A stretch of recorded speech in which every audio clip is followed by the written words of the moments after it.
দেশ জুড়ে ভয়াবহ আকার ধারণ করেছে ডেঙ্গু। প্রতিদিনই বাড়ছে আক্রান্ত রোগীর সংখ্যা, সেই সঙ্গে বাড়ছে মৃত্যুর সংখ্যাও। এডিস মশার বিস্তার রোধে কার্যকর পদক্ষেপ গ্রহণ ও সচেতনতা বাড়ানো না গেলে ডেঙ্গু আরও ভয়াবহ রূপ নেবে বলে মনে করছেন বিশেষজ্ঞরা।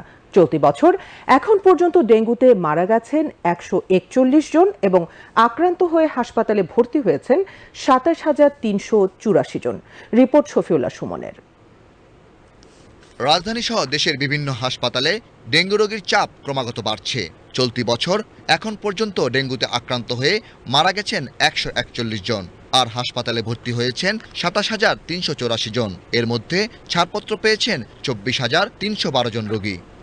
বিশেষজ্ঞরা বলছেন, ডেঙ্গুতে বয়স্ক ও শিশুরা সবচেয়ে বেশি ভোগান্তি পোহাচ্ছে। সচেতনতার অভাবে আক্রান্তের সংখ্যা বাড়ছে। পরিস্থিতি মোকাবেলায় সবাইকে আরও দায়িত্বশীল হবার কথা বলেন চিকিৎসকেরা। যে এখন যেহেতু ডেঙ্গু আক্রান্তের সংখ্যা বাড়ছে, সেক্ষেত্রে কিন্তু আক্রান্ত বলে মৃত্যু বাড়বে। তার জন্য যখনই তার জ্বর অথবা কাশি এরকম কিছু শারীরিক সমস্যা মনে পড়ছে, শুরুতে চিকিৎসকের পরামর্শ নিতে হবে। যদি চিকিৎসকের পরামর্শ নিতে একটু দেরি করে, হাসপাতালে যদি দেরি করে, পেশেন্টটা কিন্তু ডেঙ্গু সংক্রমণে মারা যেতে পারে। অক্টোবরে ডেঙ্গু আরও ভয়াবহ আকার ধারণ করবে এমন আশঙ্কা প্রকাশ করছেন বিশেষজ্ঞগণ। তাদের মতে, ঢাকা ও ঢাকার বাইরে 18টি জেলা সবচেয়ে বেশি ঝুঁকিতে রয়েছে। ডেঙ্গু প্রতিরোধে মশা নিরোধক ওষুধ ব্যবহারের পাশাপাশি সিটি কর্পোরেশনের পক্ষ থেকে সব জায়গায় প্রচারণা আরও বাড়ানো জরুরি। এখন যেমন উপসর্গগুলো চেঞ্জ হয়ে গেছে, অনেকে জ্বর হচ্ছে না, অনেকে টেরও পায় না তার ডেঙ্গু হলো কিনা, কিন্তু সেক্ষেত্রে খেয়াল রাখতে হবে।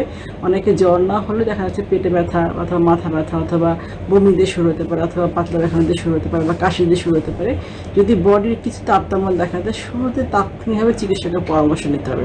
গত বছর দেশের ইতিহাসে ডেঙ্গুতে সর্বোচ্চ 3,21,179 জন আক্রান্ত হন, আর মৃত্যু হয় 1,705 জনের। শফিউল্লাহ সুমন, বাংলাদেশ টেলিভিশন, ঢাকা।